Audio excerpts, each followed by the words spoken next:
Guys ये वो गुफा है जिसका जिक्र कुरान शरीफ में आया सूरह कहफ में। आप देख सकते हो इस जगह पर अल्लाह ने 7 लोगों को 309 साल के लिए सुला दिया था। ये उनकी कब्रें आप देख सकते हो। इस जगह का जिक्र कुरान शरीफ में 7 लोग 309 साल के लिए सोए थे। और ये है वो जगह जहाँ से उनको हवा आती थी और यहाँ से रोशनी आती थी। जब सूरज गुरूब होता था तब यहाँ से उनको रोशनी आती थी। आप देख सकते हो, अभी ऊपर जाकर दिखाऊंगा। और यहाँ पर उनकी इस कब्र में उन तमाम असहाब की हड्डियाँ आपको देखने को मिलेंगी।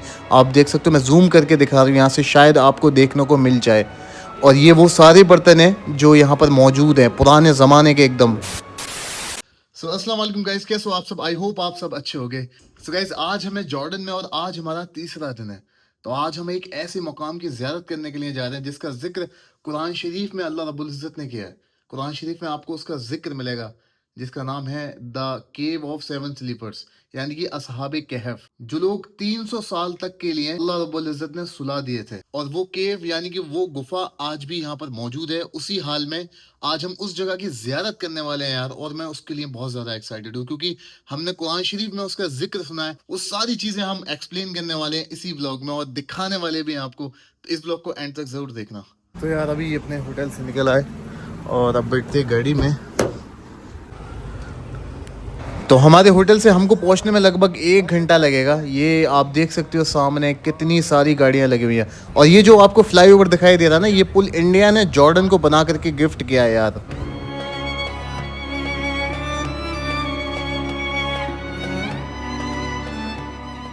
सो फाइनली गाइस हम पहुंच चुके हैं काफ़ी देर की राइड के बाद असहाबे कहफ। और अभी हम गाड़ी से उतरेंगे। आज गर्मी कुछ ज़्यादा है यहाँ पर यार। सो इस वक्त मेरे सामने है असहाबे कहफ, ये आप देख रहे हो। और गाड़ी से उतर के अभी हम सीधा चलते हैं अंदर के लिए। वालेकुम अस्सलाम।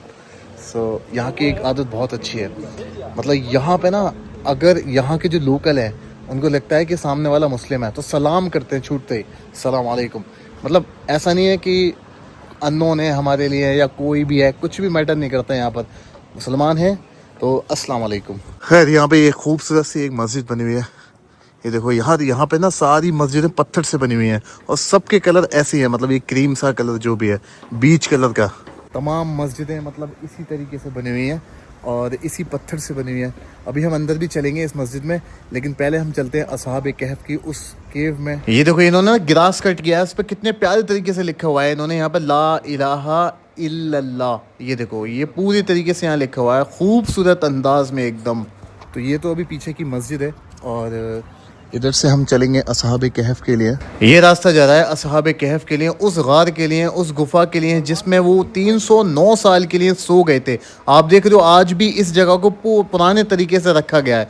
बिल्कुल ऐसा आपको देख करके लगेगा जैसे 1800-1900 साल पहले के ज़माने में था। ये देखो ये पूरी जगह आज भी ऐसे ही पत्थरों से बनी हुई है जैसे कि पहले 2000 साल के आसपास थी। तो फाइनली हम आ चुके हैं और ये है वो गार। आपको पता है मैं उस जगह पे खड़ा हुआ हूँ जिसका जिक्र कुरान शरीफ में है। जो 7 लोग 300 साल के लिए सो गए थे वो यही जगह है, वो यही गार है। अभी मैं अंदर आपको जाकर के दिखाऊंगा जिसका जिक्र कुरान शरीफ में भी है। जिस सूरह कहफ की हम तिलावत करते हैं जुमे के दिन, उसी में इसका जिक्र आता है असहाबे कहफ का। अंदर आते हैं हम और अंदर आपको दिखाते हैं। ये है वो असहाब जिनकी कब्रें यहाँ मौजूद हैं और जो यहाँ पर 309 साल के लिए सो गए थे। यहाँ पर एक इधर है और 4 कब्रें इधर बनी हुई हैं। आप देख सकते हो यहाँ पर ये पूरी कब्रें बनी हैं उन्हीं असहाब की जो यहाँ पर सोए थे 309 साल के लिए। और यहाँ पर वो सामान भी रखा हुआ है। यही वो गुफा है, यही वो गार है। और यहाँ से ये जो आप देख रहे हो ना, यहाँ से उनको हवा आती थी और यहीं से उनको शाम के वक्त में जब सूरज गुरूब होता था तब उनको यहाँ से रोशनी आती थी। मतलब ये इस जगह का कहा जाता है, देख सकते हो। आपको पता है ये उन्हीं असहाब की कब्रें हैं जो कि यहाँ पर 300 साल के लिए सो गए थे। ये एक कब्र ये है, एक ये है और एक ये मेरे पीछे है। आप समझ रहे हो ये वो है जो 300 साल के लिए सो गए थे। अल्लाह की कुदरत देखिए आप। ये जो 7 असहाब थे जिनकी कब्रें यहाँ मौजूद हैं, ये जालिम बादशाह था उस वक्त का जिससे बच करके यहाँ पर आकर के छुपे थे। वो खुद को खुदा कहलवाता था और ये अल्लाह को मानते थे।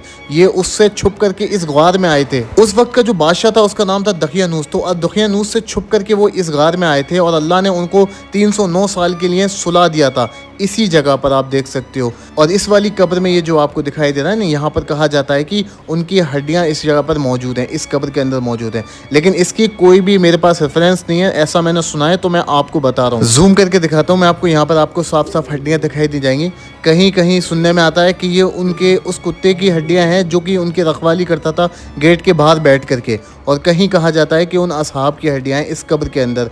वल्लाहु आलम, जैसा सुना मैंने वैसा आपको बता रहा हूँ, लेकिन हाँ इसमें हड्डियाँ आपको साफ साफ दिखाई दी जाएंगी। शायद इसको कैमरे में आपको नहीं दिखाई दी जा रही हो, बाकी यहाँ पर हड्डियाँ तो मौजूद हैं इस पे। तो यहाँ पे आपको एक स्टार दिखाई दे रहा होगा इस कब्र के ऊपर, जो असहाब की कब्र है यहाँ पर आपको दिखाई दे रहा है, जिसका 8 मुंह है, इस स्टार के 8 मुंह है। तो ये जो है असहाब की निस्बत से है, यानी कि 7 सहाबी जो कि असहाब थे और एक उनका डॉग, तो उसके हिसाब से यहाँ पर ये 8 मुंह वाला ऐसा स्टार बनाया गया है यहाँ पर। उस वक्त का जो बादशाह था दकियानूस, वो मतलब लोगों को शिर्क की तरफ बुलाता था, बुत परस्ती कराता था, लेकिन ये जो 7 असहाब थे ये इन्होंने उसकी बात को ठुकराया और यहाँ गार में आकर के छुपे, और अल्लाह ने 309 साल के लिए सुलाया। यहाँ पर ये कुछ पुराना सा सामान रखा हुआ है, यहाँ पर आपको ये देखने को मिलेगा। सारे लोग समझते हैं कि उसी वक्त के सब बर्तन हैं, लेकिन ये किसी खिलाफत के हैं, जो कि यहाँ पर एक तरीके से जैसे म्यूजियम में रखे होते हैं ऐसे रख दिए यहाँ पर। आपको पता है कि मैं उस जगह पे खड़ा हुआ हूँ जिसका जिक्र कुरान शरीफ में है। मतलब आप सोचें कि असहाबे कहफ ये वो है जिनको अल्लाह रब्बुल इज़्ज़त ने अपनी कुदरत से 300 साल तक के लिए सुला दिया था। सुलाया क्यों था? क्योंकि एक जालिम बादशाह उस वक्त में था जिसका नाम था दकियानूस। आपको पता है कि हर ज़माने में ना एक जालिम बादशाह आया, मतलब जुल्म होता रहा है, तो नबियों के ज़माने में भी और वैसे भी यहाँ पर कहीं ना कहीं जुल्म हुआ है। तो इसी तरीके से दकियानूस शिर्क कराता था, बुत परस्ती कराता था। खैर जब उसने इन लोगों को बोला तो ये लोग छुप करके यहाँ आ गए थे, जितने भी असहाब थे साथ। तो इस गार में जब वो पनाह ली तो अल्लाह ने उन्हें 309 साल के लिए सुला दिया, और जब वो 309 साल बाद सो करके उठे, हालांकि उन्हें ऐसा लगा था जैसे वो सिर्फ सुबह से शाम तक सोएं। जब वो कुछ बाहर खाने पीने के लिए लेने के लिए गए, सारे असहाब में से सिर्फ एक असहाब सामान लेने के लिए गए, तो जब 300 साल के बाद जब वो बाहर आए तो पूरी दुनिया एकदम से चेंज हो चुकी थी और उन्होंने देखा कि सब कुछ बदल चुका है। हालांकि वो बाहर गए तो उन्होंने वो उस ज़माने के सिक्के दिए जो 300 साल पहले चलते थे, लेकिन वो लोग देख करके चौंक गए। तो उन्हें लगा कि इनके हाथ कोई पुराना ख़जाना लगा है, तो उन्होंने मौजूदा बादशाह को शिकायत की कि इस तरीके से एक शख्स है जो 300 साल पुराने सिक्के दे रहे हैं। उन्हें लगा शायद कोई पुराना माल इनके हाथ लगा है। हालाँकि बादशाह के सामने सारी फिर चीज़ें ज़ाहिर हो गई एकदम से।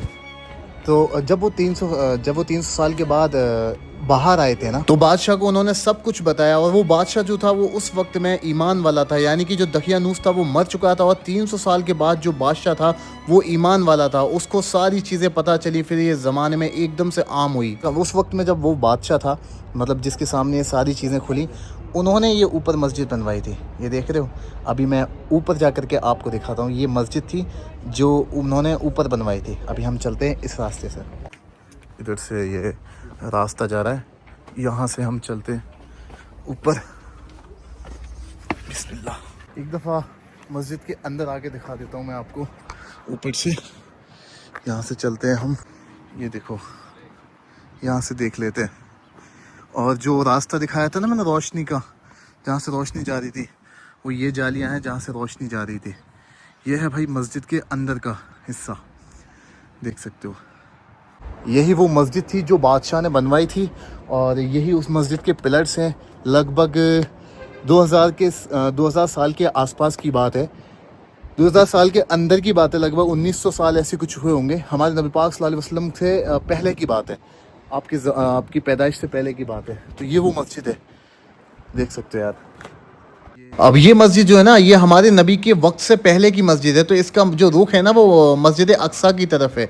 हमारे नबी के आने से भी 400-500 साल पुरानी बात है, लगभग 2000 साल के आसपास की बात है। तो मस्जिद भी मतलब मस्जिद अक्सा की तरफ इसका रुख है, और इसके पिलर्स आप देख सकते हो एकदम सलामत है, एकदम से आपके सामने आप देख सकते हो यार, बिल्कुल वैसी। यार इतने दिन से मैं यहाँ पर हूँ, गर्मी नहीं थी, लेकिन आज गर्मी हो गई है बहुत।